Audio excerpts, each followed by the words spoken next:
పిల్లలు నిన్న evening వచ్చేసరికైతే cake చేసి పెట్టాను.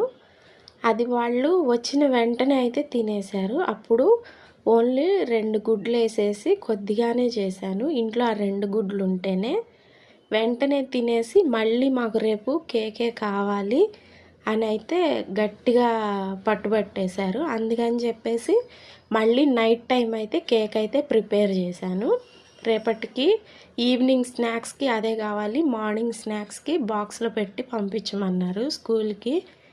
ఇక వాళ్ళు చెప్పినాక మనం చేయక తప్పదు. లేదు అంటే బయటైనా మొండికేసేసైనా కొనిపిస్తూ ఉంటారు వాళ్ళ డాడీతో. అందుకని చెప్పేసి ఇలా కేక్ అయితే ప్రిపేర్ చేశాను మళ్ళీ నైట్ టైము. యాక్చువల్గా కేకు ప్రిపేర్ చేస్తుంటే నైటు 8 o'clock కల్లా కరెంట్ అయితే పోయింది మధ్యలో. అయినా కూడా ఫోన్ లైట్ పెట్టి అయితే వీడియో అయితే షూట్ చేశాను.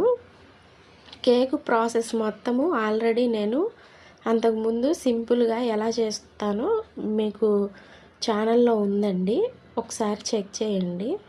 చాలా ఈజీగా మంచిగా అయితే చేసుకోవచ్చు. కొద్దిగా కప్ కేక్స్ కూడా కావాలి అని చెప్పారు ఇద్దరు, చెరొక 2. అందుకని చెప్పేసి ఇదే పిండిని కప్ కేక్స్లో అయితే వేసేసి ఇచ్చేసాను. కప్ కేక్స్కి కూడా డిఫరెన్స్ ఉంటుందండి. కప్ కేక్స్ అయితే 15 minutes సరిపోతుంది. పెద్ద కేక్ కాబట్టి దీనికైతే మనకి 1/2 hour, ఇంకా ఎక్కువ క్వాంటిటీ అయితే ఇంకొక 10 minutes లేదంటే 5 minutes ఎక్కువే పడుతుంది. ఇలా నేను ఫోన్ లైట్ అయితే ఆన్ చేసేసి వీడియో అయితే షూట్ చేస్తున్నాను. చల్లారనివ్వలేదు కూడా. ఇప్పుడే మాకు ఇంకో పీస్ కావాలంటే అలాగే వేడి మీదే కట్ చేసి కొద్దిగా చల్లారబెట్టి అయితే ఇచ్చాను.